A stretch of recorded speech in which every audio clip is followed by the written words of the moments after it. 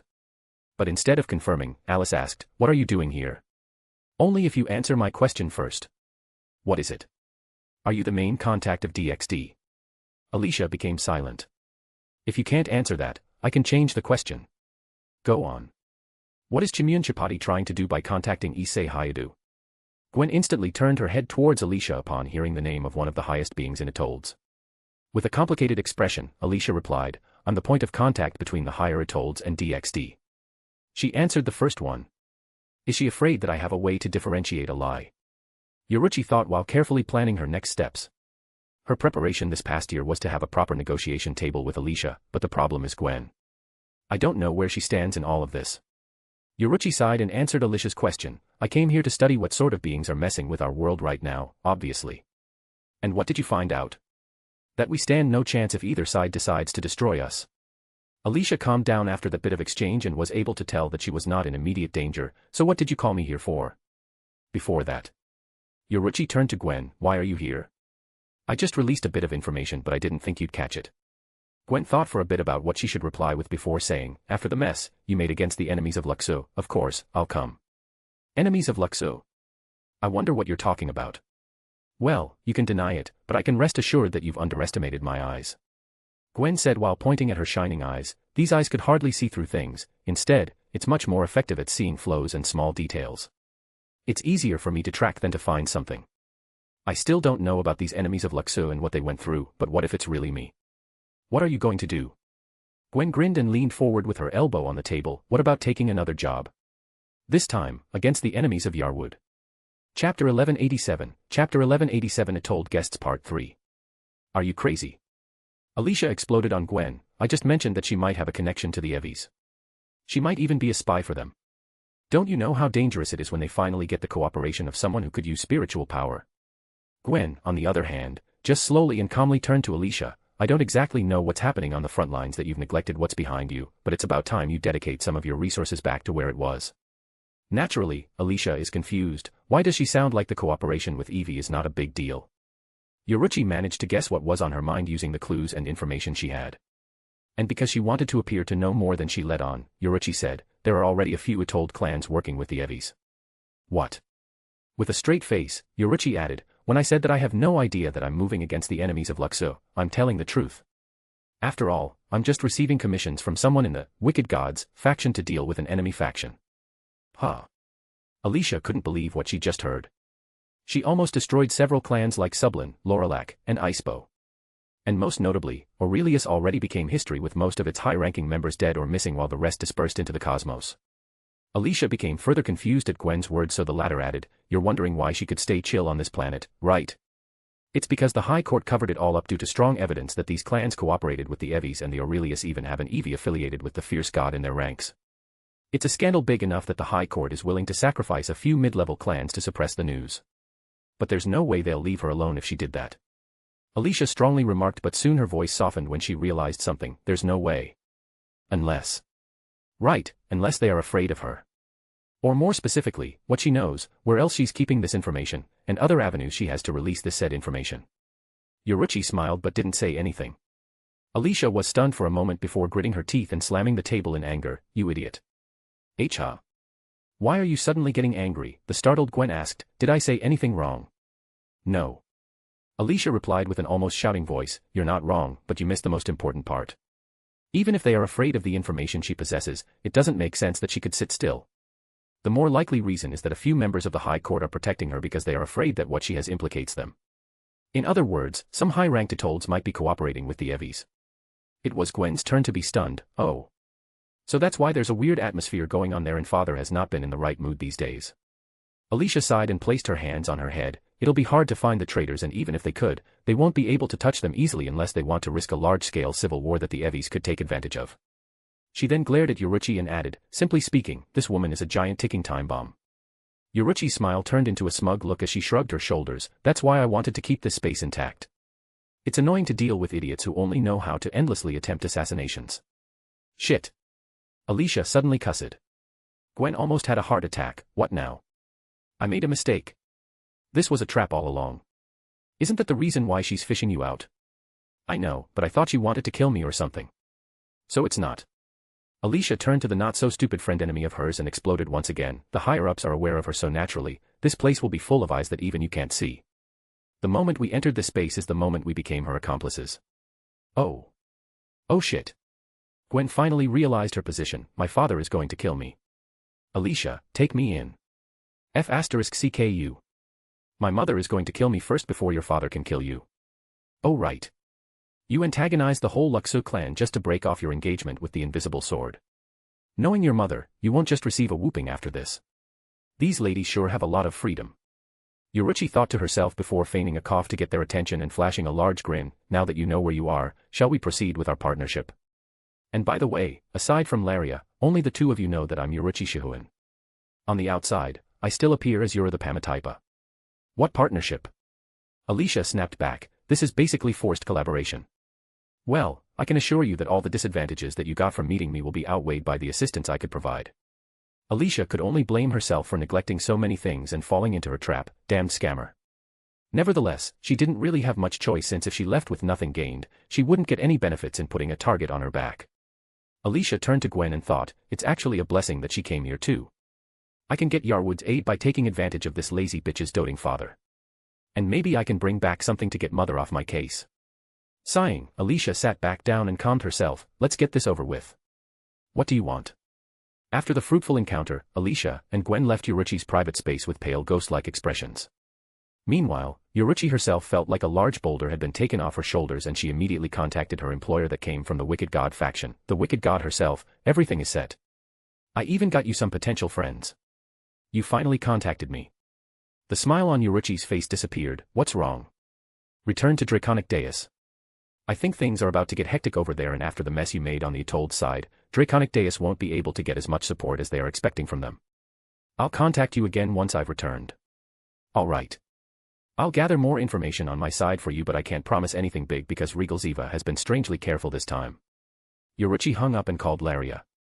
As soon as everything is secured on her side, she immediately made her way to the transport gate. Hectic. Knowing Saracelbs, that might mean that Earth is about to be destroyed. Chapter 1188, Chapter 1188 Strange Creatures. In the unexplored lands of hell from which no soul seemed to have reached yet and was still full of life, Kisuke set up a temporary camp. I've been teleporting non-stop since the other day, enough to circle the whole Earth a few times, and I'm pretty far from any civilizations, yet I still haven't had a glimpse of this unknown monster that they are talking about. However, that doesn't mean that he wasn't able to discover a few things. He initially thought that hell was very large because he couldn't see the curve in the horizon, but as he moved away from where people are, the laws of spacetime are slightly changing, as if the whole space was getting smaller and smaller. This world is flat. Master, I can also feel something strange now that we're nearing the edge. Tiamat on his waist suddenly said. Tell me everything that's bothering you. Tiamat was silent for a while, gathering her thoughts, before saying, this doesn't feel like a normal land. We're in hell though. Kisuke retorted in his head but didn't interrupt Tiamat's thought process. While he couldn't really understand her perspective due to how different they are from each other, her point of view is still something that could see the essence of the world, and anything she says could be a useful clue. It's full of life, yes. But everything around us feels dead. We're in hell though. Kisuke finally voiced it out. Since Tiamat couldn't articulate herself, she became silent after saying, Master, the land is teeming with life but the land itself is dead. That's the best I can explain it. Go to the edge of the world. Maybe we'll find out more about this strange feeling. It was Kisuke's turn to be silent. Aside from the absence of dead people and the descending barrier on top of them, he can't tell how the land is dead. If the land is dead, how can it support life? Nevertheless, Tiamat's suggestion of going to the edge of the world is good, but where is this monster? As if answering his question, Kisuke suddenly felt the ground shake slightly and he hurriedly packed his belongings. Just half a minute later, the slight shaking turned into a full-blown earthquake. Feeling the several presences underground, Kisuke took to the air and waited. A few seconds later, 15 feet wide white worms with countless black sharp teeth lining their front end shot out of the ground, and one of them was directly aiming at Kisuke with blistering speed. Kisuke put his hand forward and conjured a barrier to meet this gigantic worm. Kisuke was pushed back by a few feet, but he was able to stop the worm's lunge. He wanted to study it for a bit but immediately changed his mind when he felt and saw his barrier rapidly losing power and being eroded. He dispersed his barrier and went under the worm's chin to give it a kick. Kisuke thought that this kick would be enough to pull it out of the ground but was surprised yet again when he was only able to send back its head and there was no visible damage. In fact, it only made it angrier as it lunged back at him with greater force. And not just that. The other worms also started moving towards him. That skin has as much defense as a high-level Arrancar's He-Arrow. Kisuke thought to himself as he dodged the incoming attacks when all of a sudden, he felt a fluctuation of magic power from one of the farther worms. Magic power? Not the pseudo-demonic power. The next instant, he felt the space around him bending and the gravity multiplied several folds, making it hard for him to move properly. Meanwhile, the worms that were directly attacking him also emitted magic powers of their own and the space around them returned to normal, making the gravity magic of their comrade negligible on their part. It's hard to properly calculate how to normalize the fluctuating space, so this means that they could directly communicate with each other and with accuracy enough to nullify each other's magic. Kisuke calmly thought and adjusted his breathing.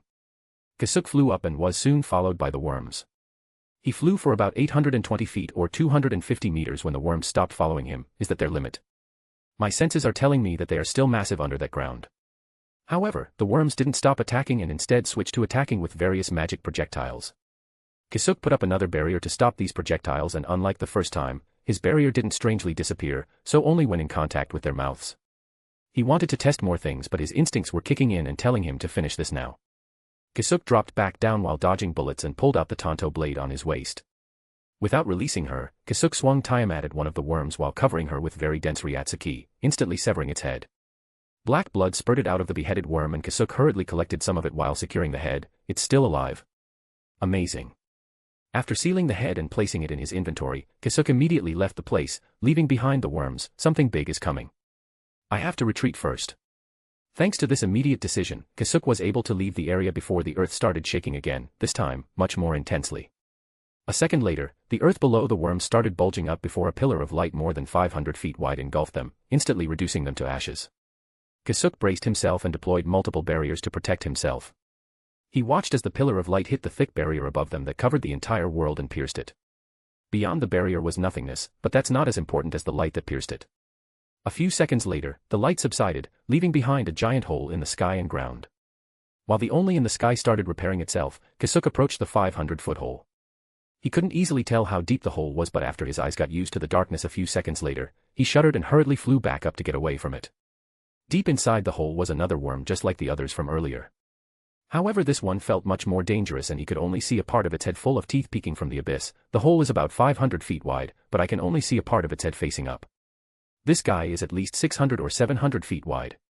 Not to mention, my detection abilities are disrupted and I didn't realize that thing was looking at me until I found it. Kisuke didn't want to deal with it right now, so he started teleporting away from this region. Yep. That's an unknown monster, alright. And just as he was about to disappear, a certain thought occurred in his head. What if that's not a unique thing? How many of them are hiding down there? Chapter 1189, Chapter 1189 Corpse. After making some distance from the region where he was attacked, Kisuke set up another camp to study the worm that he'd just killed. He spent a few days dissecting the worm to figure out how it was able to get through his barrier. After careful experimentation, because he only had a part of a sample, Kisuke found out that the absorbing powers came from its black sharp teeth that also act as filters to clean and purify the magic power before transporting it through its body using special nerves. Aside from that, Kisuke also found out that those worms don't store the bulk of their energy in their flesh and blood. Instead, it seems that these special nerves gather in one spot, though he doesn't really know where that is. These guys probably have a core somewhere in their body. My best guess would be at the latter end of their body, buried deep inside the ground. That's a pretty good defense mechanism. Kisuke then grabbed the black powder, which was the worm's teeth that he pulverized to examine. I can use these. But even with these discoveries of potential weakness that he can use against these worms, he was worried. First of all, these worms are not souls, meaning they have their own bodies that are not made out of magic. They are a new species that suggested many things about the inner workings of hell. Second, he couldn't estimate just how many of them existed out there. While they don't seem to exist near settlements, I could only guess that there are abundant numbers of them at the edge of hell if they can attack like that in groups. A lieutenant-class Shinigami can defeat one with ease, but 5 of them simultaneously. They are going to have a hard time. And what if there are millions of these worms under the ground? With how wide the hell is, I wouldn't be surprised if there are billions of these things. If they decided to attack all at the same time, it's going to be a disaster. And the third problem. Namely, the giant worm. It's obviously a special variant, and the damage it could cause eclipses that of the normal worms. It's capable of blasting a hole through space, but I doubt it can do that repeatedly considering how energy-intensive a blast like that is. Are you going to continue your exploration? Tiamat suddenly asked. I intend to. I still haven't figured out how those guys sense their surroundings, and I really want to see the edge of this world. Kisuke started packing up again. They are using magic power waves to sense their surroundings. Kisuke's hand stopped and turned his head to his tanto blade, but I didn't feel anything. It's a very fine wave that almost matches the environment's frequency. It's no surprise that you didn't notice it. Even I didn't notice and only figured it out when I thought back to anything strange that time. Kisuke rubbed his chin and asked, do you think key assimilation will work? It covers your presence by fusing your own aura to nature itself, so maybe. You can only try. Alright. If I can't avoid these worms, I'll get around them first. You're not going to catch more of them. I want to, but I don't think it's a good idea to make them wary of my presence right now. In the first place, I don't have much time. It's about time I visit the former Captain Commander to try a few things. Oh right. You found a way to extract those chains some time ago. Are you going to remove them? I want to, but I'll hold back for now. You said it yourself. Those chains have the same scent as Hyosub Ichibai. Not exactly the same, but it does remind me of him. This past year, he had already concluded that there was no point in sparing Sailaporo Grands and his colleagues. As they were just unnecessary threats, he didn't want to wait for the Siriidii to eliminate them. While the Siriidii were being careful about how to deal with them, Kisuke is pretty confident that he could just annihilate them. After all, they're just babies who just started to learn how to use Hell's Blessing, aka pseudo-demonic power. His otherworldly knowledge is enough to make it backfire on them. But after linking the existence of these black chains to Ichibai Hyosub, he hesitated and opted not to mess with them for now. Not until he figures out what Ichibai has to do with these guys and what it really means to remove these chains from the chained. Kisuke finished up and teleported again. Kisuke was able to confirm that he could hide his presence from the worms by expertly manipulating ki. However, the happiness from this discovery quickly subsided by what he's seeing right now. What the heck is this? There are at least 1,000 of them just in this spot. On the ground that has already become lifeless, are countless worms of varying sizes, crawling and intervening with each other, and I can feel more of them under. Ignore them and go to the edge. We're near and I feel like we can finally find answers to our questions. Kisuke stared at the worms for a few moments before teleporting away once again. Each time he teleports, the worms would feel his presence and would look up. However, Kisuke's not there anymore, so after a few minutes of looking around, they continue with their business of chewing the ground, absorbing all the power in it for their growth. It's the same when he reappeared. They'd all look up, but since Kisuke is hiding himself, they'd soon return to their business of non-stop eating. This action caught Kisuke's attention and he thought, so the reason why they haven't made their way to the inner regions is that they're busy eating dirt. If they live off the magic power present, Kisuke could understand their actions because unlike any other worlds he has been in, the concentration of magic power in Hell's Ground is several times compared to others. After a few more teleportations, Kisuke finally reached the edge, which was a dark and endless cliff, finally. That took a while. Kisuke looked down and sent down his senses but found nothing. How does gravity work in these parts? It's still pulling downwards. He then looked up and saw that the barrier that was protecting Hell from the void also went down along with the cliff. He wanted to jump off, but something was telling him that that was a very bad idea. While Kisuke is busy inspecting everything in the surroundings, Tiamat suddenly speaks up, "Oh. So that's how it is. You found out something?" "Yes. Now I'm sure that you are currently standing on top of a corpse." Chapter 1190, Chapter 1190 Chain Removal. Kisuke was stunned and thought that he heard it wrong. Corpse. You heard me correctly. Tiamat replied. And after a few seconds of contemplation, she added, "Turn around." Kisuke obediently turned around and looked at the worm-infested land. He had an idea as to why Tiamat wanted him to look at them, but he didn't like to think about it. Nevertheless, Tiamat still asked him, "If we're currently standing on a corpse, what are they?" "Maggots." "And if they're maggots?" Kisuke slowly turned back at the endless chasm because he heard a buzzing sound. A few seconds later, an almost 100 feet long grotesque and misshapen fly emerged from the darkness. The problem was, this isn't the only source of the buzzing sound, as many more were coming from the abyss. Fuck. Kisuke immediately pulled out Tiamat and released her, turning her into a green-tinted longsword to prepare for battle. He wanted to teleport away, but there was a strange wave of magic power that made it hard to cast it without using a significant amount of time. If the worms are already that scary, what can an adult fly do? Captain level. Kisuke thought of it as a joke, but as the fly approached, its aura also covered the entire surroundings, and it was not as funny anymore. He gripped Tiamat's handle and prepared to bisect the approaching giant insect. "I'll cut this one down, retrieve its carcass, and escape." Tiamat received his will and the Ryatsuki surrounding her blade sharpened to the utmost level. However, before they could do anything, something else appeared from the darkness. Both Kisuke and Tiamat didn't notice its approach because it had the same color as its surroundings and didn't emit any aura. But as the clanking sound and the series of metal-to-metal clashes became louder and louder as time went on, they finally found out what it was. Countless streams of black chains, the same ones that the chained have on their bodies, came out and wrapped around the giant fly in front of Kisuke and started dragging it down. The fly let out a deafening screech, but it could do nothing against the chains and was slowly being dragged back to where it came from. It wasn't just the fly in front of Kisuke, but also the flies trying to fly up from the cliff. Their buzzing wings weakened as time went, and soon enough, it became silent once again, and even the giant worms behind Kisuke all disappeared under the earth, leaving behind large swaths of holes. "Master, we've seen what's out here, so it's better to leave now and arrange your thoughts." Kisuke woke up from his stupor and just wordlessly set up multiple teleportation points and anchors in the region before leaving. Within the unmarked valley, it was Batsuansai Katori's turn to guard the former captain commander. The whole environment is still the same as when Kisuke left them a year ago. Although there were no changes, the former members of the Godai 13 think this was a good thing because they were already hopeless from the beginning that Yamamoto would be able to keep himself sane. In their time, they were seen as ruthless criminals, but all the founding members of the Godai 13 knew that Yamamoto was the worst of all of them. As such, he also had the heaviest sins that have always weighed on his heart. Thanks to the peaceful times, his stone-cold heart thawed and became that of someone with morals. In turn, however, it couldn't support the weight of his actions of the past. Yamamoto also knew that this was inevitable, so when they settled down, he liked saying that the moment the demon of fire sees the world again, it'll also be the last time they'll see it. At first, they didn't understand what he meant by that, but when they heard what happened when the Quincy's attacked, they finally figured out that his strength was held up by his cold-blooded heart. The moment he lost it, he also lost his edge. Wanting to protect something also means not destroying it with your own hands. Batsuansai watched Yamamoto for a few moments and sighed before turning to her side. "You've been staying here all this time. Aren't you tired?" "That's funny, Katori-san." The men sitting not far from Yamamoto replied, "If there's someone tired, it would be Ijisaidano." Batsuansai let out a short breath and turned her attention back to Yamamoto while muttering, "Your loyalty is as strong as ever." "But you guys, on the other hand, changed a lot," Chujuru replied. "In a bad way or in a good way?" Chujuru didn't say anything for a few seconds until, "Both, I guess." Batsuansai looked up to see the sky that they could never breach and said, "Well, it has been a long time. And those chains didn't help at all."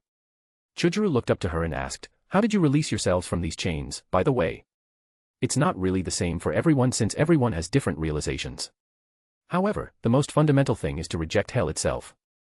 And by doing so, you lose your right to use the hell's blessing and your immortal body ceases healing itself." "You say that, but why can that strange man called Belial use it? I don't feel the existence of chains on him." "I asked Chika and Furufushi about that, but they are keeping his identity a secret. Probably a deal with him so that he'll help out. Thanks to him though, we could contain Captain's rampage. If that went on, the other chains would have probably already found us. Who knows what they'd do to him? What about you? What do you think of him?"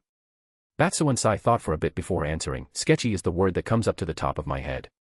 Actually, very sketchy. I can't see why those two trust him so much." At her description of the strange men, Chujuru was reminded of someone. "Is the list we got of those still alive after the Quincy War accurate?" "I think so, yes." Ichimaru Jin was able to confirm it. Chujuru then looked down with a worried expression. "Then we should probably start looking for that man." "That man? Who?" "One of the most dangerous individuals out there, Urahara Kisuke." "How dangerous are we talking about here?" "He could easily turn the entirety of Soul Society upside down if he really wanted to." Chapter 1191, Chapter 1191 Chain Removal Part 2. "That's interesting. Mind telling us more?" Furufushi Seita came walking in with an amused expression. Behind her was Chika Shihuin, who was also sporting an interested look. Batsuansai turned her body towards their direction. "You're back. Any news about Yuichiro?" Furufushi shook her head. "We found another lead, but it's also another dead end." "Did Yuichiro develop a skill like this to hide herself as the first Kenpachi?" Chika asked Chujuru. "All she had to do was hold back to keep her identity. It's most likely that she's with Yukitake Jushiro, a man with many skills but held back by his illness-ridden body since his childhood." "Yukitake?" Batsuansai repeated. "Ah. I remember him. He's one of the old man's students. He stands out because of how frail he is. If he's with her, then we don't have to worry about them for now," Chujuru added. "That much, huh?" Furufushi rubbed her chin in contemplation. "All right. I'll trust you and reallocate the manpower we have to defend." "Defending?" What's going on? Batsuansai furrowed her brows. Are we under attack? Furufushi nodded. The beasts of hell have been rampaging these past few days and attacking settlements. It's probably because of that Sailaporo guy, but it's nothing we can't handle. Reallocating our resources is just an additional measure so we won't be caught off guard. She then approached and stood beside Batsuansai. More importantly, I'm interested in this Urahara Kisuke guy, since what you're saying is that he's capable of turning Soul Society inside out. Chujiro didn't say anything for a few moments to gather his thoughts. Since I died before the war with the Quincy started, I only knew things that Ichimaru told me. Even then, he only gathered that information from those, chained. Basically speaking, he is someone who could pose as much danger as Sosuke Aizen if not more. You mean the guy that you told us before that the old man can't defeat? Chujiro nodded. That's right. We were only able to contain him thanks to Urahara Kisuke's help. In the first place, Sosuke Aizen was only able to complete his research because Urahara Kisuke researched the same thing. If he had the ambition, he could become the second coming of that immortal monster. According to Ichimaru, Urahara Kisuke and Shihoin Uruchi also died during the war, but the Siriidii couldn't perform the ceremony for them because their bodies were nowhere to be found. It was assumed they were dissolved by their opponent's very potent poison. Uruchi. Chika's interest was piqued once again. The former head of the Shihoin clan and a descendant of your sister. Both she and Urahara Kisuke are individuals that vastly exceed an average Godai 13 captain, so we should be searching for them too. Furufushi and Chika wanted to ask more, but Batsuansai suddenly turned around. With light footsteps, a man in a white suit and mask appeared and said, "You don't have to search for them since it'd be a complete waste of effort." Belial. When did you come back? Furufushi also turned around and asked. Just now. And it's good that everyone is here. I'd like to attempt to remove the chains now. Kisuke went straight to the point because he didn't want them to ask more about him and Uruchi. Looks like Seita-san and Shihoin-san wanted me to reveal my identity to them, but not right now. Chujiro immediately stood up and asked, "You found a way?" "I did." Kisuke nodded his head. "Actually, I already know how to do it for a few months now. It's just that I don't know what's going to happen next if I artificially remove it." "You mean there are risks?" "Of course there are. There is some sort of system in place for one to naturally remove them just like these people. It seems that they have to enter some sort of enlightenment before they can remove the chains themselves. I just don't know what's going to happen when I bypass that system. Though this could have been so much easier if we had the Hogyoku, since we can just follow Ichimaru Jinsan's example. Now that you're proposing to remove the chains, what are the risks?" "To be frank, I still don't know much, and all of my test subjects are the beasts of hell, so I'm confident that it'll translate well to you guys." "Yet you still wanted to do it." This time, it was Chika who spoke up. "What's the hurry?" Kisuke then shrugged his shoulders. "I've always been in a hurry, and now that my research has been stagnating, I don't want to waste my time anymore by not taking risks. And to be perfectly honest, I really don't care what happens to you a lot. I just thought that helping you out might prove useful in the long run. Kisuke has been away for far too long. Although he told Uruchi and the others that it might take him several years, he didn't really intend to take that long. If I could at least get Aizen or Yawacha's cooperation, then it'll be enough." For the former, Kisuke just needs compelling bait, and he's pretty sure that Aizen will willingly take a few steps in the direction he wants. Yawacha, on the other hand, Kisuke has to solve the fundamental problem of this world. And compared to Aizen, who can hopefully decimate the Atolls, Yawacha is actually more useful against the big bad evil known as Melvazoa, the leader of the Evis. That's only if the information Azazel-san and the others received from the future is accurate, though. "Useful? In what sense?" Batsuansai asked with a frown. Still being honest, Kisuke answered, "You see, I have potential enemies. If I could have the help of the Shinigamis, Hollows, Quincy's, and Fullbringers, they'll think twice about making an enemy out of me. The Evis don't have an army that could hurt the bottom line of the Atolls, but that's not the same case for Kisuke, who could practically gather slayers of spiritual power." "I'll be your guinea pig," Chujiro suddenly said. Kisuke became quiet for a moment before asking, "You're not going to ask any more? This will speed up the process, right? Just do it so that we can move on. If it's safe, then we could finally pull Ejisai from his bindings." Kisuke sighed and then smiled. "All right. That's what I wanted to propose doing first, and since you're offering it now, I won't hesitate anymore. Be ready for everything, including if your mind is erased and descending into a simple beast. In a sense, that's worse than death. I'm ready." Chapter 1192, Chapter 1192 Liberation. In another valley not far from the valley where Yamamoto was trapped, Chujiro was checking himself after he was ridden of his chains and his former black skeletal arm returned to normal. "How do you feel?" Kisuke asked with his notes out. "The compelling thoughts have disappeared. That's the first thing I've noticed, along with the empowering feeling that was previously coursing through my entire body."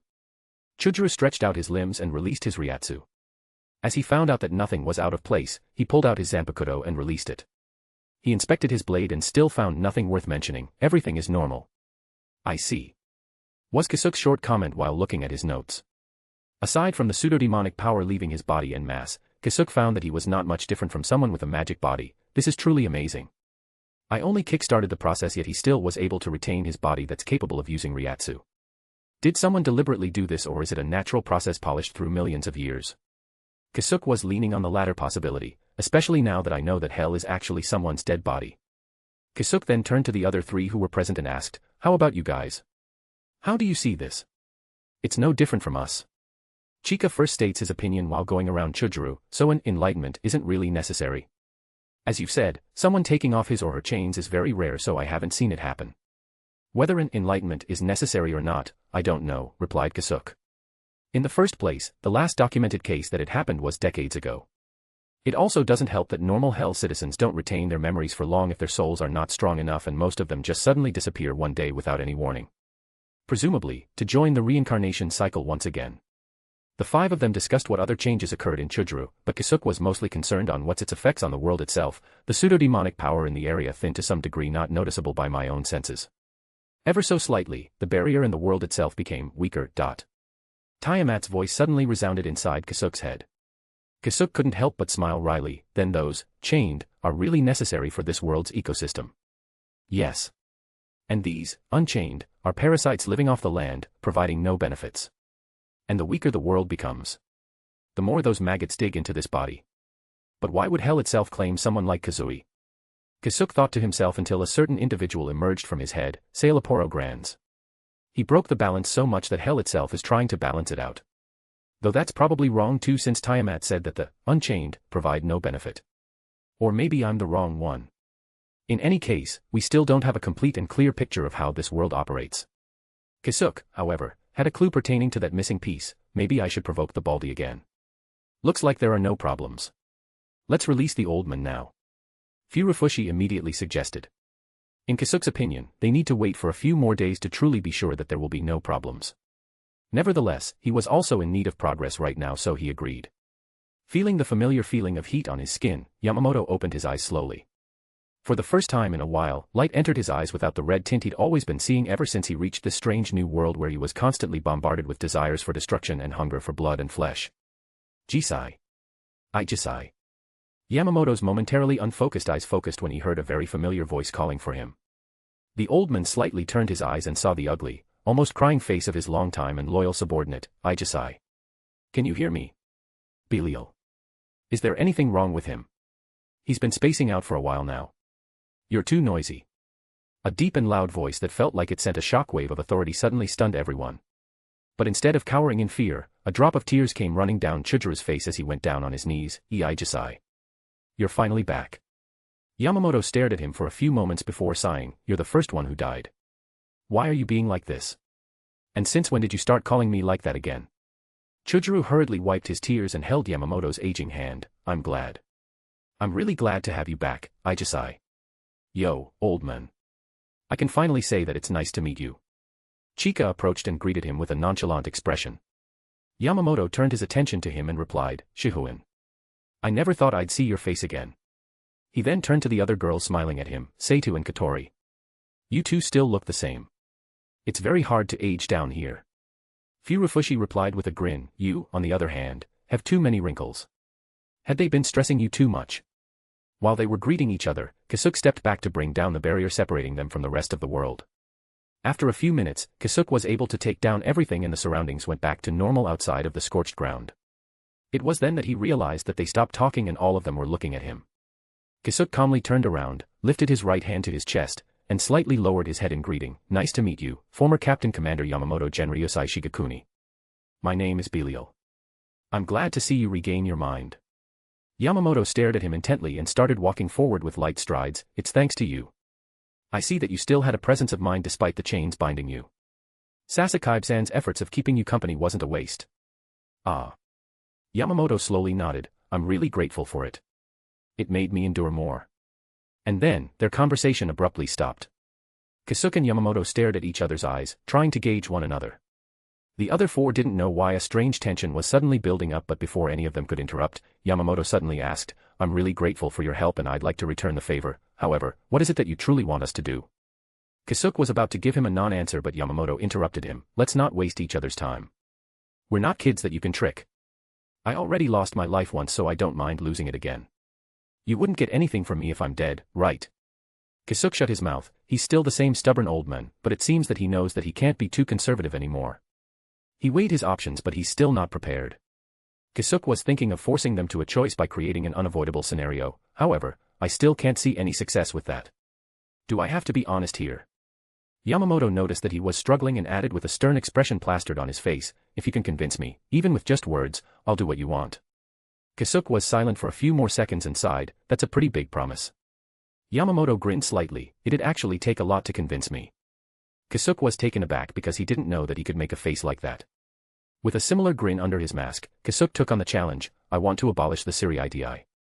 Before Yamamoto could say anything, 4 different killing intents, and reacts came crashing down on Kisuke. Chapter 1193 Reveal. But despite the combined pressure that could overwhelm and even outright kill a normal Shinigami, Kisuke remained calm and steadfast. Yamamoto, the only one who wasn't exuding anything, raised his arm to block everyone after a few seconds, enough. But Captain. Furufushi immediately protested. Yamamoto turned his head to the side and raised his voice, stand down. I won't repeat myself. Slowly but surely, the Ryatsu and killing intent pouring down on Kisuke disappeared. However, the 4 of them were still glaring at him. If stares could kill, he would have been stabbed several hundred times. Yamamoto turned his head back to Kisuke and said, it was something that not one of us expected and I wonder how you'll be able to force us to help you with that. As expected, his authority over the members of the Godai 13 hasn't diminished. Kisuke thought to himself and met Furufushi's glare, there's no point in hiding my identity, huh? Kisuke placed his hand on his mask and removed it. At the same time, the disguise magic covering his body becomes undone, revealing his usual attire. Both Chujuru and Yamamoto's eyes went wide open. Urahara Kisuke, shouted the former. I certainly didn't expect this. Yamamoto's expression became serious. He thought that he was just facing a reckless man who didn't know what he was trying to achieve but now he knows he's not, far from being reckless. He's probably already done setting down the foundations for his goal. Though has he always looked this young? The former captains of the Godai 13 on the other hand, had the same opinion as Yamamoto and thought that Kisuke was just being reckless and ambitious. Even though they'd heard from Chujuru before that Urahara Kisuke could turn the entirety of Soul Society upside down, they thought that he was just exaggerating. What's up, Captain? I didn't think you'd be that shocked to discover his identity. Furufushi noticed the change in Yamamoto's demeanor. Chujuru placed his hand on the hilt of his Zanpakuto while Yamamoto had a moment of silence before saying, I thought that he was just a man with reckless bravado.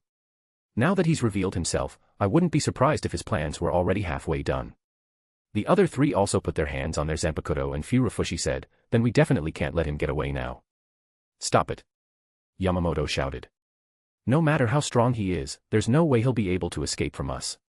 Batsuansai directly pulled out her Zanpakuto. Yamamoto knew that it would be hard to convince them so he turned to Chujuru and asked, do you have the same opinion? Chujuru already calmed down and thought about it for a second before letting go of his Zanpakuto with a sigh, I wouldn't be surprised if we're actually talking to a Jigai right now. Immediately after, Kisuke inflated and popped like a balloon, and at the same time, his voice came ringing out from behind them, it's really hard to fool experienced people. All of them, aside from Yamamoto, hurriedly turned around to see Kisuke, 50 feet away from them, fanning himself, to think Sasakaibe-san would instantly see through me. As expected of the former Captain Commander's most trusted aide. The back of the 3 former captains were drenched with cold sweat as they looked at Chujuru. However, the person in question also looked nervous and turned to the other 3 with eyes seemingly saying, I just guessed it. I didn't think it'd really be the case. Yamamoto calmly turned around and looked at Kisuke, I did say I'd listen so I'll lend my ears for now. Thank you for the chance and your understanding, Captain Yamamoto. Kisuke immediately replied, but before that let me prepare a few things since I don't really believe that a few words will be enough to convince you. Although they'd been watching the whole time, they still didn't understand how they were suddenly standing in front of a big log cabin after only a quarter of an hour while waiting for Kisuke's preparations. Using some strange technique, he cut down the surrounding trees and processed their logs at the same time. Immediately after the logs started assembling themselves to form an exquisite and luxurious 2-story log cabin. Is everyone else following? Furufushi asked. I do. But how come there's a log cabin in front of us? Chika asked. Stop escaping from reality. And if you really did follow, you wouldn't be asking that question. Batsuansai replied while massaging her forehead. It's been 10 minutes since the cabin was built and he entered inside. Just what is he doing? Asked Chujuru. Thankfully, they didn't have to wait long as Kisuke came out from the front door. Thank you for waiting. It took a while to furnish the place. Please come inside. Why bother? They wanted to ask but they felt that they'd be tired from just asking that simple question, so they swallowed it. The ever-so-calm Yamamoto took the first step and led the group. The four looked at each other before following his steps. Soon, they reached inside and were met with an elegantly designed and wide warm living room. Please take a seat. Kisuke pointed at the couches in the middle. Yamamoto still led the group and without questioning it, took a seat on the single couch. Such a comfortable place. The reason you built a place that could be a permanent residence. The Siriiti are sending people to take root in hell. If you decide not to meet them for the time being, you can use this cabin. You can think of this place as your retirement home. Yamamoto rubbed his beard as he looked around. That wouldn't be a bad idea. Would it be possible to do some farming here? I've prepared the tools you'll need in the basement. If you'd like to plant something specific, don't hesitate to ask me. As for the livestock, you'll have to wait until hell is stable. I wasn't really expecting more, but I'll look forward to it. Not just that. I'll be able to connect this place to the human world's internet if I can build the infrastructure for it. Kisuke added while he was preparing tea. Not knowing what to do, Chika asked, what is this conversation? I thought we needed to talk about what he just said earlier. Don't ask me. Urahara Kisuke has always been this casual to everyone. Don't get too caught up in his pace. Chujuru answered as he sat down beside Yamamoto. Yamamoto received his tea and took a sip from it. Now then. Let's get into it. Before that, I'd like to warn everyone not to do anything violent since I'll be putting up an illusion. Kisuke knew that if he just showed the same thing he did to Soifun, they wouldn't understand it either. So for this day, he created a nifty gadget that will emulate what Freya did to him when they were about to fight. Chapter 1194 Reveal Part 2. When Freya peered into Kisuke's soul when she wanted to know about him, he shared a part of his memories in an attempt to incite curiosity and pull her to his side. Since then, he has been always interested in this technique and tried to research it.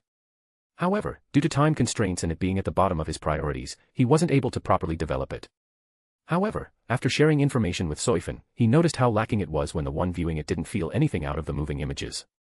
Even if the contents were real events, there would be an inevitable disconnect from someone who couldn't relate. Since it's a good method of gathering sympathizers and conveying the weight of his experience, he developed this tech among other things this past year. It's still a prototype and would only work on him, but that's more than enough for now. You'll be experiencing an illusion spell that I made, so please don't resist it as it's pretty easy to dispel. Kisuke placed a white cylindrical object with various black lines surrounding its body. Since you might think that I'm lying, Katori-san here could watch what I'm doing while one of you tries to break it. I'll do it. Chujuru immediately presented himself and Batsuan-sai nodded after a moment of thinking. After their confirmation, the three former captains felt the hell's blessing stirring up and gathered around the cylindrical device. Meanwhile, Kisuke took out a black card from his sleeve and placed it on his forehead. You simply need to exert your Ryatsu to get out of it. To avoid spoilers, please get out of it as soon as possible. While listening to his instructions, Chujuru's surroundings suddenly turned dark and a second later, a blinding light covered his vision before he saw ginormous overlapping golden wheels with multiple eyeballs attached to them. What? However, he immediately recalled Kisuke's words and released his Ryatsu, breaking the scene in front of him like a glass, and soon enough, he returned to where everyone was. Are you okay? Furufushi asked because she saw Chujuru heavily sweating and seemed to be out of it. Chujuru didn't answer immediately, which worried others. I'm fine. But what dash? Hold up. Don't say what you saw and let me explain a few things before moving forward. Kisuke interrupted him. What you're going to see is my perspective, so if you can't move your body on your own accord, don't be alarmed. Aside from that, the illusion is not limited to sight, as you'll also feel what I was feeling at that point in time, especially my senses. In other words, you'll be reminiscing about my own memories and experiences. That's amazing. Chika muttered, if you can use that for interrogation. As expected of the founder of the Onmitsukido. His thoughts immediately went there. Kisuke thought to himself. He always reminds himself not to be fooled by his charming and casual demeanor, as he's one of the people who extracted information the most. Sorry to disappoint you, but this only works with me and only shows what I want to show in the first place. If I don't want to show anything, the spell will just fail. I'm really curious as to what Chujuru saw, but what's the point of this? Yamamoto suddenly asked. As I've said, words are not enough to express what I wanted to say, so I'll just let you see it. And how can we be sure that you're not just showing us some random things that you created? Truthfully speaking, I really have no way of proving it outside of bringing you to a certain place, but that's currently impossible. And in my opinion, it's incredibly hard to even start making a fake of these. Yamamoto stayed silent for a short moment before nodding his head. All right. I'll trust your words for now. Kotori, I'll leave it to you to defend us. I'll make sure that nothing happens to everyone, Kotori answered while eyeing Kisuke. With everyone making themselves comfortable and a bit of anticipation, Kisuke activated the device once again, pulling in Chujuru, Yamamoto, Furufushi, and Chika into the spell. Kotori watched everyone's eyes blank out and was tempted to immediately wake them up. It's the same with what happened earlier. I guess it's fine for now. How long will this take? She asked. Kisuke sat down and thought about it while picking up his tea, not really sure but their perception should be accelerated like how we thought back to a memory, so it shouldn't take that long. Probably 10 minutes at most. Kotori didn't say anything else nor touch the tea that Kisuke served and just observed everything around her. She wasn't just guarding the other four, but also herself in case there were some sneaky things that Kisuke might pull. Kisuke, on the other hand, directly ignored her after answering her question and just monitored what he was showing to the rest. Unlike what she showed to Soifun, he didn't include how he and Yoruichi came to the other world. He's mainly showing how magic is being utilized by many races and how death is dealt with. As he put emphasis on death, he showed his experiences when he first visited Purgatory where souls are being judged, and also the place where Cao Cao used to infiltrate heaven. The limbo where the sinners are punished. The Malbolge, where the evil minds, wicked souls, evil spirits and those who committed many great sins were locked up and punished. Cocytus, where the souls of the most powerful and dangerous figures who committed the gravest of sins or those who perpetrated betrayals. The third heaven where all souls except for those in Cocytus inevitably arrive and are purified before returning to the cycle of reincarnation. Finally, Kisuke also showed them the seventh heaven where the sacred gear system is located because it's also the place that allows the world to manage all the souls. As a bonus, Kisuke also showed how the dungeon world cycle through souls, which has a similar process as the previous one. Now that both worlds are connected, both systems mutated, adapted, and helped each other cycle through the souls smoothly as if it's meant that way even before the connection. Without the interference or help of an outsider, Kisuke showed them a world where no hollows exist because a Shinigami wasn't able to lead a plus. A world where a soul always has a place that it can go to and no fear of it being stuck somewhere to deteriorate. A world where death is not a creation of another body and waits for decay to reincarnate. A world where death is bound to the world itself and not on the whims of someone. I wonder what they'll think after seeing all of that. Will they think that the other worlds are wrong and this one is right? And if they can accept that the other method is better for the souls themselves, can they accept that the Shinigami's duties are just creating suffering among the innocents? Can they accept that the world can exist without the linchpin? Can they accept that the Siriidii has to cease to exist to make way for the world itself to hold the power over souls? Can they accept that everything that they did might be wrong and immoral? Kisuke sighed to himself. He started thinking of what he should do next if he can't convince them. I can't really resort to violence, and forcing them to make a choice won't do me any good in the long run. Kisuke didn't want their cooperation for this whole ordeal, but also another matter. Regal Ziva. I don't know how long it'll take for his underlings to pry open the barrier. As he thought back to the Eevee god who slayed Great Red, his device suddenly reacted. Oh shit. That was added. Oh well. Chapter 1195 Reveal Part 3. When almost 10 minutes had passed since Kisuke pulled them into the illusion, Batsuansai suddenly felt the Four's Ryatsu suddenly spiking up, causing her to stand up, pull out her Zapakudo, and releasing it at the same time, bringing out Naginata with golden shaft and double-edged blade. What happened? Relax, they're just coming out. Kisuke casually answered while guessing the reason why they broke his spell. They probably involuntarily defended themselves after seeing the last bit I accidentally added in the end. Immediately after, Batsuansai could also feel the hell's blessing around them subsiding and the light in their eyes returning. However, none of them spoke and just blankly stared in front of them with their eyes wide open as if they just saw something horrifying, even the captain. Hey. What's wrong? Only upon hearing Batsuansai's voice, they finally released a long breath. What was that in the end? Chika asked while holding his head. A corpse of a monster with a very impressive presence. A 7-meter-tall person covered in metal that emitted a very terrifying aura that was enough to make them freeze in place. And twins capable of annihilating the world itself. All of them reacted and ended up bringing themselves out of the illusion. Kisuke looked at Chika, and then at others who were looking at him, expecting an answer, and then back to the former. I accidentally added that memory, so please don't mind it. You should know what I'm trying to show you specifically. Due to the strong impression at the end, they almost forgot what they just watched. All of them became silent. More specifically, the other three are waiting for Yamamoto to make a statement. The former captain commander closed his eyes and didn't open them for a few minutes. Batsuansai was curious about what they saw but didn't know how to approach Kisuke. Yamamoto felt and guessed what Batsuansai and spoke first. Let her see it. We'll talk after all of us know what's happening. Kisuke silently agreed and activated the device again. And just like what happened at the other four, Batsuansai released her Ryatsu near the end of the illusion. Shocked at what she saw, she wasn't able to say anything. Yamamoto opened his eyes up and his gaze naturally landed on Kisuke. First of all, were those really your experiences? If so, how was it possible? You should have already guessed it. Kisuke replied while meeting his eyes, I died and reincarnated in a completely foreign world. Foreign world? I didn't think it was possible. Furufushi muttered to herself. You came to hell after death, so something like that shouldn't really be a surprise for someone like you. Furufushi furrowed her brows and said, I know. But hell is still part of this world. From what I saw, it's a completely different world but still parallels this one. At least the world of the living. Enough small talk. Yamamoto suddenly slammed the tip of his cane on the floor. Tell us what you want to achieve while explaining why you want to abolish the Siriidii. In an instant, the atmosphere around Kisuke became heavy once again. However, Kisuke still didn't want to reveal his real goal. If Serafal or Yoruichi were here, they'd find it strange that he still doesn't want to say it. Even Tiamat, who's with him now, is suspicious of his intentions. Master. I think this is a good time. I know. It's just that. Kisuke has a good reason, or at least, in his opinion, a good reason, all this time. Whenever I try to voice it out, alarms ring in my head that makes me think that it's a bad idea to let others know.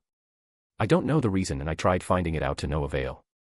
However, these past few years, I started to trust my guts more. Do you have some sort of premonition power? No. As far as I know, I don't. If you really trust it, then the only other possibility is someone telling you to stop speaking about it without you realizing it.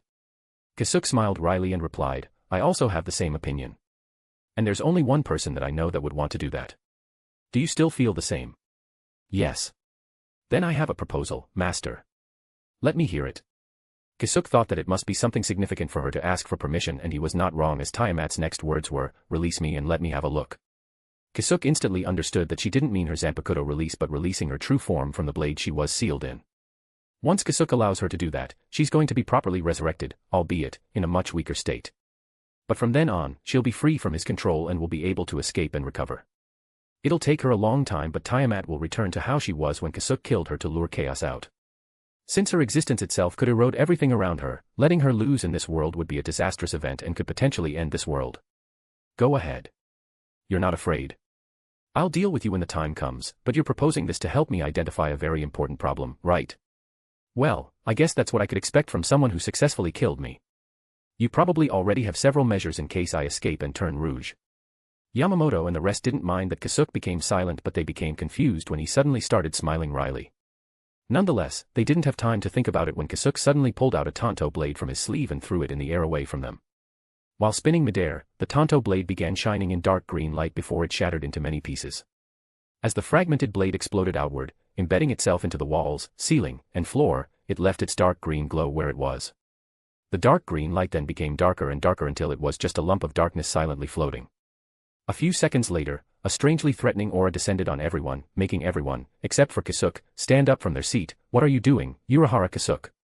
Chujuru asked while arming himself. She won't hurt you as long as you don't approach her. Kisuke answered while looking at the darkness. Is there really no way to remove that destructive nature from her? Kisuke didn't answer anymore, with the chaotic aura becoming more pronounced.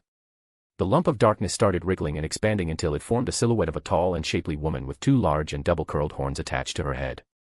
It didn't take long before the darkness receded like a shadow meeting light and revealed a scantily clothed beautiful woman with long blue hair and pink eyes with star-like pupils. But contrary to her almost divine appearance, the atmosphere around her is that of the worst demon, strongly emanating death, with the floor she's standing on becoming scorched without any presence of flames.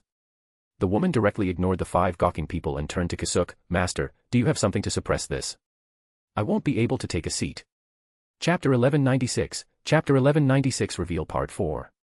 Seeing that Tiamat's chaotic aura was slowly destroying everything around her slowly, Kisuke thought for a bit before taking out a pure white simple double-edged dagger from his inventory and throwing it toward Tiamat. Tiamat easily caught the dagger, and as soon as she touched it, the raging chaotic black aura around her started receding until it disappeared as if it didn't exist in the first place. Even though it's in a different form. Isn't this? Tiamat inspected the dagger closely before saying, isn't this my tooth? It's one of the things I prepared to deal with chaos but ended up not using.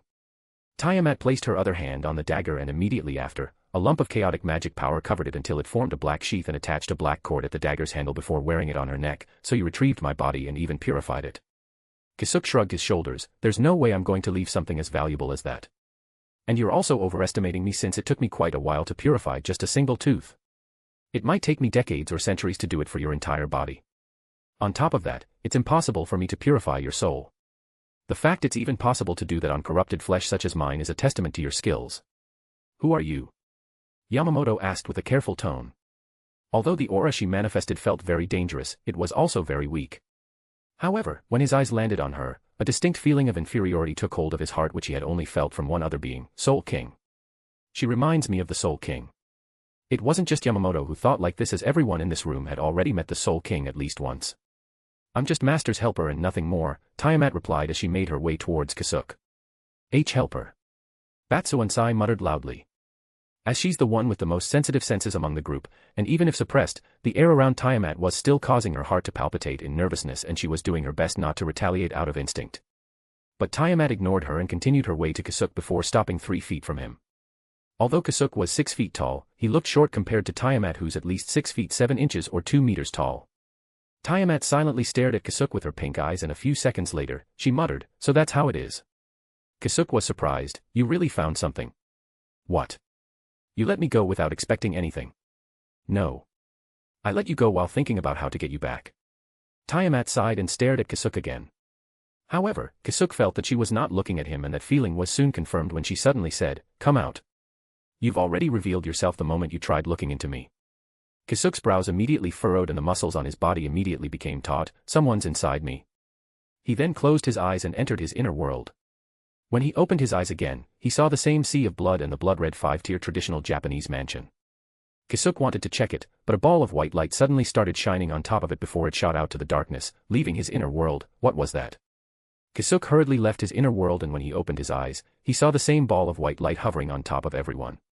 And like what everyone saw from Tiamat, the ball of light started expanding and formed an armless and legless man. At that point, everyone already knew who they were looking at. Impossible. Chujuru muttered to himself. But while the former members of the Godai 13 are gawking, the corner of Kisuke's mouth is twitching. "Since when did you attach yourself to me?" The light soon finished forming to the limbless Soul King and opened his 4-pupiled eyes before answering with an indiscernible voice, "Since you created your so-called Hogyoku. So it has been a while. Don't be surprised. I know you were already expecting this the moment I spoke to you upon your return. I didn't know where you were hiding though. This will be the last time I'll be appearing before you as only a little bit of my intent is going to disappear after this, so I'll answer your confusion." The Soul King stopped the small talk and became direct. "The moment you reveal your intentions is the moment this world will bless an individual or individuals to go against you to retain the status quo." Upon hearing that, Ichigo immediately came into Kisuke's mind. "Then why stop me?" Before the Soul King answered, his strange eyes glanced at the rest of the people. "Because I want you to succeed." "Why? Isn't this your own world?" "Near my impending doom, I arranged a place where the smaller creatures could thrive, but only upon my death did I realize that I failed. This miserable failure then gave birth to something that shouldn't exist. To stop this failure from worsening, I gathered my scattering soul and used it to chain down this world. However, I know that is not going to last forever." The Soul King's figure then began turning transparent. Not minding this, he turned his head towards Tiamat. "As long as she exists around you, this world won't be able to read your fate. You are now free to act." Kisuke had a bad feeling and wanted to ask something, but before he could say anything, the Soul King's figure cracked and shattered into a million pieces before instantly disappearing, including his aura. Dumbfounded, Kisuke stared at the blank space for a few moments before yelling, "Why does he always speak in riddles? Does it hurt to be more specific?" Tiamat was surprised because this was the first time she saw him lose his cool. And when he suddenly turned his head towards her, she immediately avoided his gaze by turning to the side. After all, she did the same thing to him. "Ha." Kisuke let out a long breath and sat back down to calm himself. It's really hard to read the intentions of those who are born transcendents. They either don't know anything, or they see things from an entirely different perspective. Tiamat sat down beside the grumbling Kisuke and said in an attempt to comfort him, "At least we made progress. It's much better than just guessing randomly." Kisuke stayed silent for a few more minutes to arrange his thoughts, and only after that did he finally pay some attention to the other people in the room. "Shall I reveal what I want now?" The strange feeling has already disappeared. As expected, Yamamoto was the first one to calm down and took back his seat. Was that the real Soul King? That was just a clump of residual intent, not the real thing. On top of that, I have no way of proving if that's really the Soul King either. His aura matches the one I know, though. Of course, Kisuke knew that Yamamoto wanted to know if he just made up a ruse to make him appear more convincing. Sadly, Kisuke really has no way of proving if that was the Soul King, as even he is skeptical of his identity. Not to mention, I'm still thinking on how he was able to hide himself inside me. I could use Beneheim's help, but I can't bring her back right now. Not after all the effort she took to infiltrate the Onmitsukido. Is that so? Then tell us what you want to happen. Yamamoto added after thinking for a bit. I want to create a nucleus for a new reincarnation system and connect it to another world for stability. Doing that will pull all the souls within the Soul Society, Waco Mundo, and world of the living below a certain threshold of spiritual power to this new system, essentially relieving the Shinigamis from their duties of guiding the dead, stopping any further hollows from being born, resulting in the Siriidii losing its power and influence.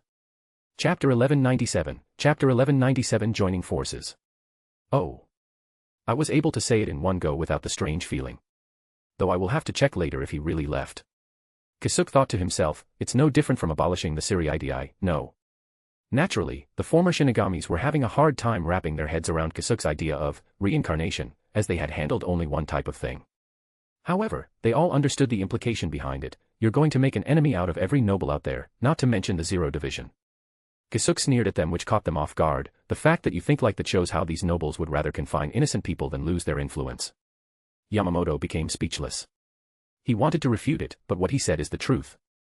If the normal citizens of the Soul Society didn't exist, then the nobles wouldn't be able to gather armies, and their research and development regarding various things will start to fall off. The Godii 13 are the guardians that help the souls pass on and purify hollows, but they're also just a big shield that guards those in high positions from outside threats. Behind them it was a constant struggle for power and influence. A war hidden in the shadows. If not for that, then Yawatch and his Quincy wouldn't have been able to take advantage of the darkness and hide themselves for so long, Yamamoto thought to himself while looking down. He was powerful, but all those times, he could only look forward, and the moment he looked back, those who he protected would see that as a threat. The Siriidii, Court of Pure Souls, It's anything but that.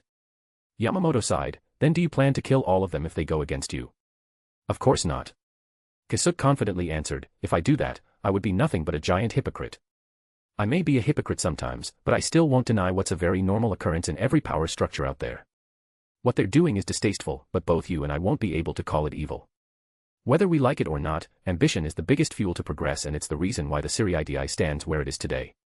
But they won't stay still if you take away their most precious resource. That's why I intend to offer them a deal they won't be able to refuse. Kisuke replied with a big smile on his face, and drag them into my problems while I'm at it. Yamamoto turned, looked through the windows, and became silent. Those around him didn't dare interrupt his train of thought. Everyone below a certain amount of spiritual power will be reincarnated. That would mean it includes the weaker members of the nobility. They surely wouldn't allow that, so his offer, aside from them keeping their power structure, is the exemption of these members. Yamamoto considered various possibilities, but this was the simplest solution he could think of if Kisuke really wanted to pull off his plans. He turned back to Kisuke and asked, so this offer of yours, will you also offer it to us? The large majority of humans in the world of the living possess weak spiritual power, but they won't be included in the new system until their death. In other words, you guessed it. As expected of the most experienced Shinigami of the Godii 13. Kisuke replied while reading his expressions, that's right. I intend to give everyone a physical body. That way, they'll be considered alive by the system. Do you mean a Jigai? But they won't be satisfied with just that. It's a special type of Jigai that allows one to exert their strength without any limits. Not just that.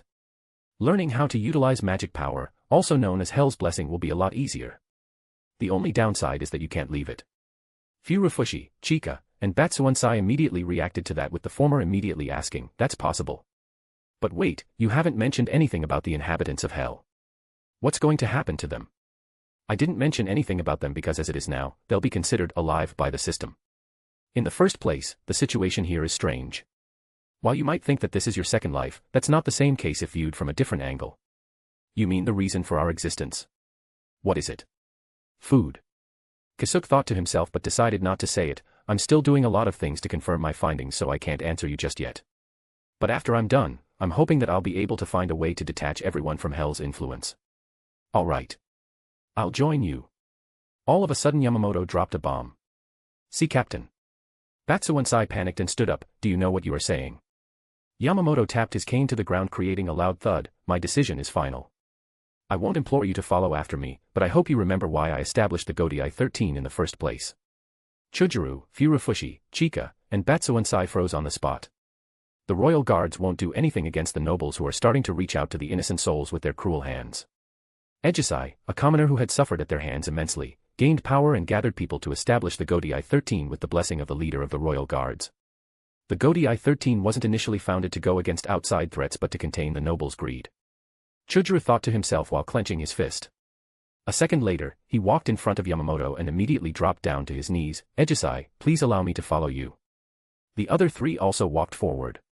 Although they didn't go as far as kneeling, they all lowered their heads and said at the same time, Captain. We also wish to follow you. At this sight, Yamamoto couldn't help but remember the past and be emotional.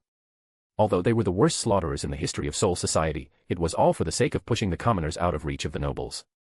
With a soft smile, Yamamoto replied, there will be nothing that would make me happier. Yamamoto then looked at Kisuke, who was also a bit stunned at his on-the-spot decision. There you have it. Tell us what we need to do. These old bones are not about to rest yet. Kisuke smiled. Finally, he got one of the strongest support that he could have. He stood up and said, all right. Just stand by for now. I need to escalate things a bit to divert some attention. Oh. What are you going to do? Yamamoto curiously asked but immediately regretted it when he heard his answer. With a large grin, Kisuke declared, the big bad evil boss, Urahara Kisuke's declaration of war. The surrounding magic power whirling around Kisuke, which hid his true aura, slowly receded as he released his Ryatsu ki. Although it felt really weird, it was undeniably Kisuke's Ryatsu from Chujuru and Yamamoto's perspective. Kisuke didn't just stop there, as his skin also turned white along with a pair of horns growing out of his head. Soon, his eyes blackened and his hair grew longer. At this point, his Ryatsu is so heavy that everyone around him, except for Tiamat, has to step back. This is hollowification. Chujuru loudly muttered, what are you planning to do? Kisuke didn't answer and instead activated his next card, Shunku Blood Gate, 5th Gate, Acceptance. Blood-red armor covered all of his limbs and a transparent red Hagoromo which was filled with the scent of blood.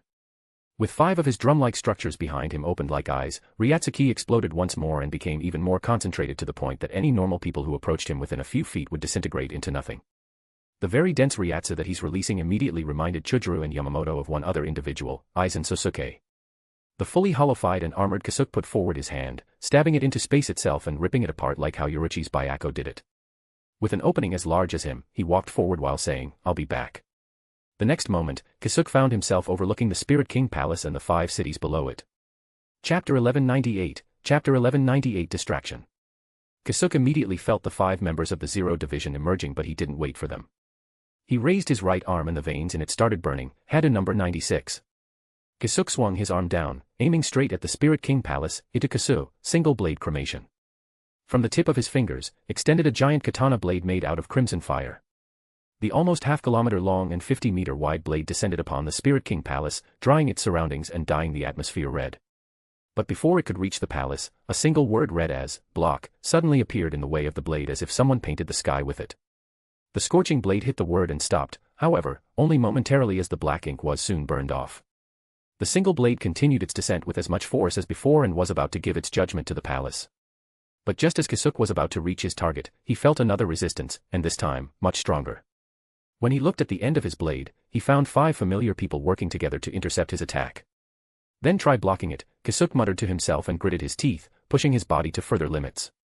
The 5 eyes behind elongated until they looked like 5 rays coming off his back, and at the same time, the crimson blade in his hand became heavier.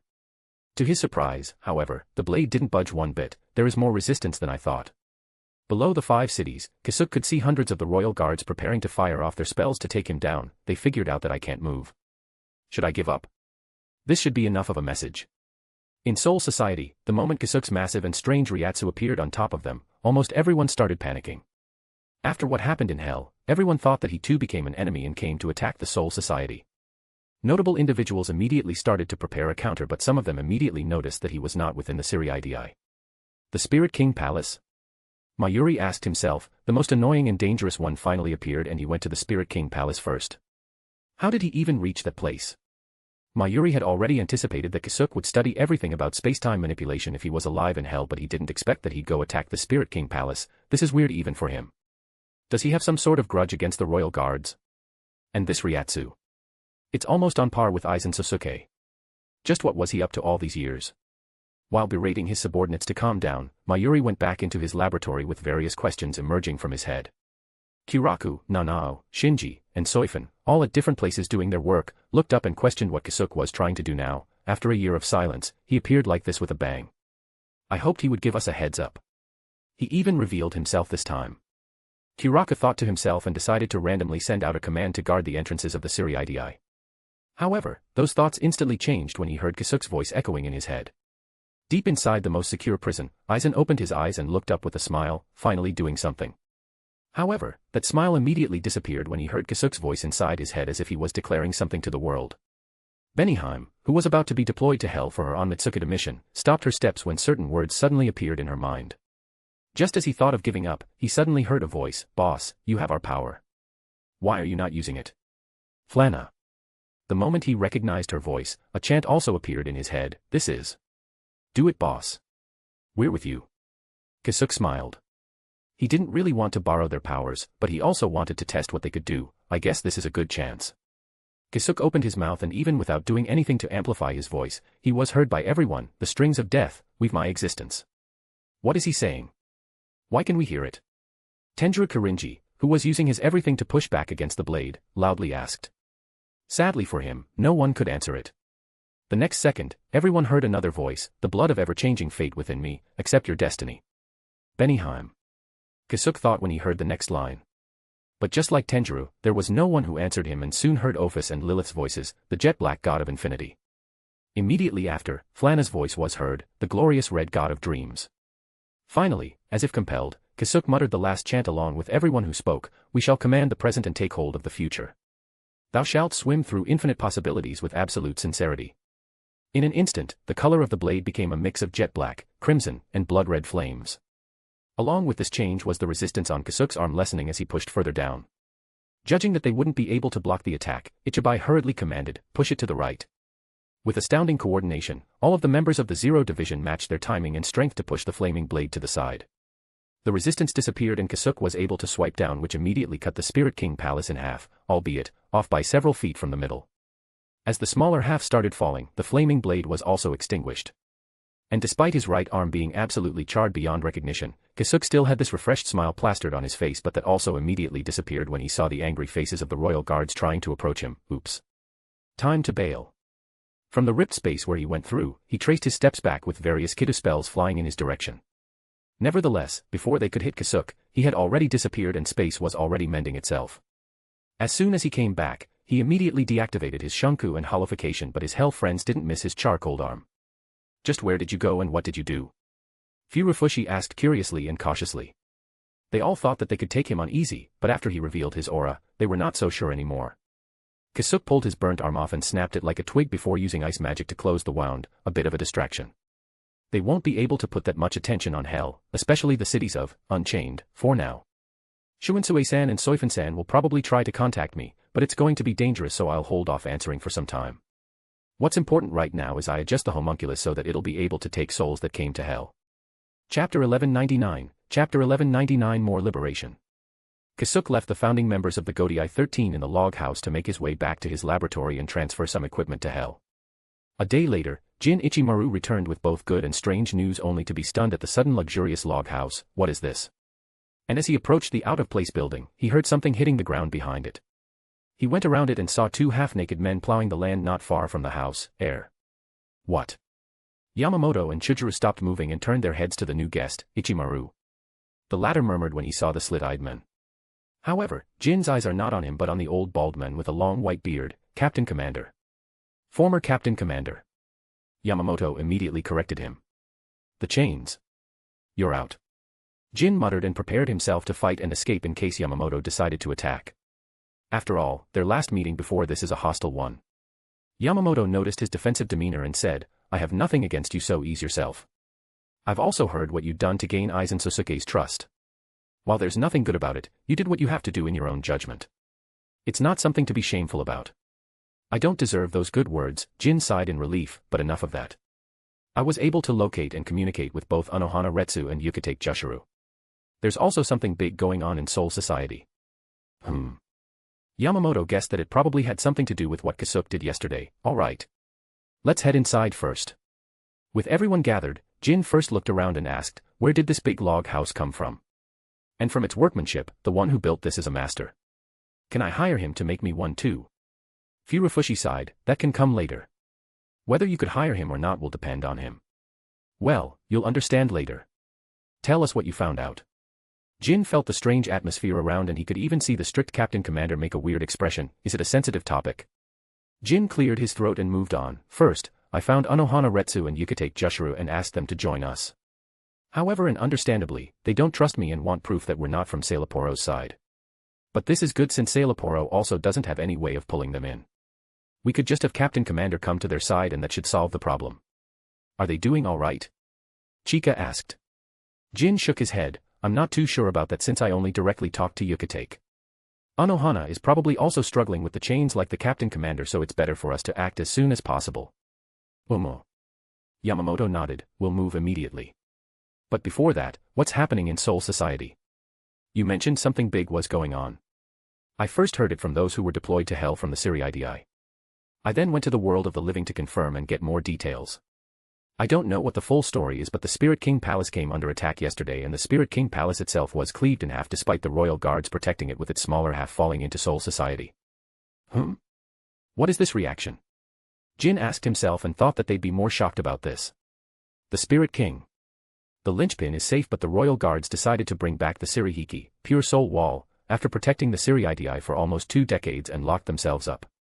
And the cause of all of this is apparently Urahara Kisuke after matching the Ryatsu that appeared in the Spirit King Palace that time with him. That's all the credible information that I gathered. As for the rest, they're just rumors like how strange voices were heard in all of Siriidi at that exact moment. Contrary to Jin's expectations, there are no strong reactions from any of them.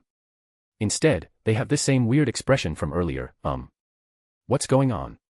At that moment, a new presence suddenly appeared from the interior of the house which made Jin jump from his seat. Who is it? It's the person you want to hire. Batsuansai answered while the corner of her mouth was twitching. And what did he say yesterday? He caused a bit of a distraction. Is this still a distraction? Chika smiled wryly and said, well, technically speaking, it is. Just on a wholly different extent than we initially thought. Jin found their conversation very uncanny but couldn't dwell on it when somebody whom he was not expecting suddenly exited one of the doors. Urahara. Oh. If it isn't Ikamaru-san, you're finally back. Jin thought that his question was weird but set it aside and asked, what are you doing here? Kisuke took out his mask and placed it on his face. The next instant, his whole attire and appearance changed. Does this explain it? Belial. Kisuke took off the mask again and returned to his normal appearance. That's the short story. He then turned towards the main door and walked towards it, but I got no time to explain, so ask them about it. I've got to set up my lab. From the same door where Kisuke came from, a very tall woman also came out, this time properly dressed, and followed him, ignoring everyone else in the room. We'll explain it on the way. Yamamoto stood up. For now, lead us to Retsu and Jushiro. Kisuke made his way towards the side of the mountain and used his magic to dig into it. He wanted to dig downwards, but there were unknown dangers there that he didn't want to unnecessarily take.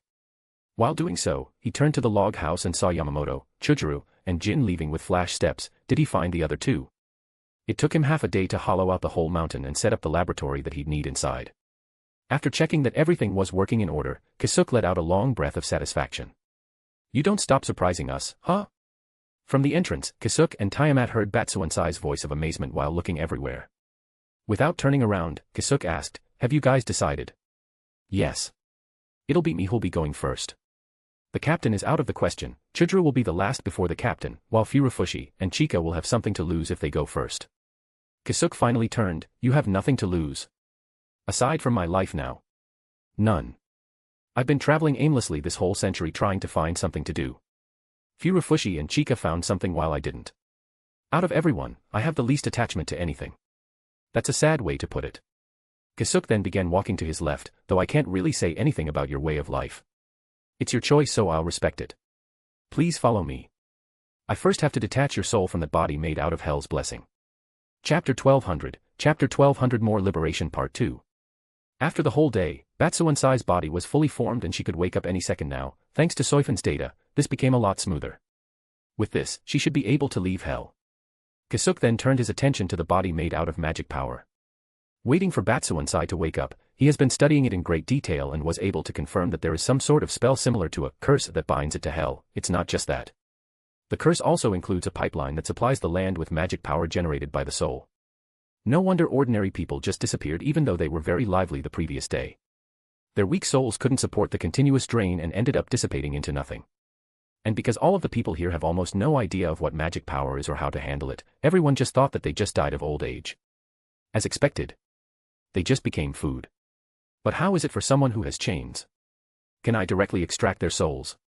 While analyzing the data he got, alarms went off signaling that his patient was waking up.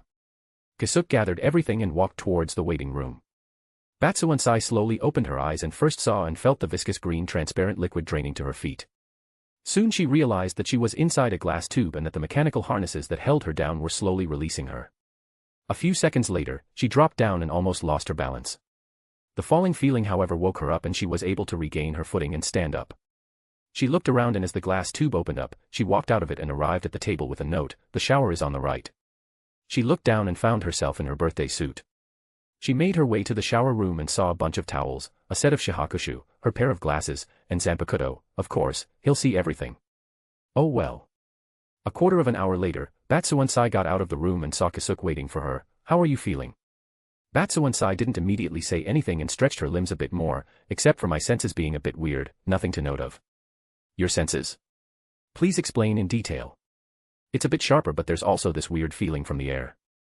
Kisuke thought about it for a moment before answering. That's probably what you call hell's blessing. After discarding your previous body that interferes with the flow of this energy, you can feel it more clearly. Batsuansai's eyes widened and muttered, "This is hell's blessing. I don't like calling it hell's blessing so I'll just call it what it is, which is pseudo-demonic power or its baser form, magic power. Why call it like that? I'll explain later." Kisuke stopped speaking for a moment and started muttering to himself, "Actually, I'll just call a teacher for all of you. And thinking about it, your Zanpakuto also needs new housing." Upon hearing the word Zanpakuto, Batsuansai looked at hers and thought that there was now a slight disconnect between them. It's very slight that only someone with her senses will be able to notice it. Nevertheless, it's still a concerning matter for her. "What do you mean by that?" "Ah, you must have felt it. But don't worry about it. I'll get an expert on it." "Expert? That comes later. It seems that the old man already returned with Anohana-san and Yukitake-san.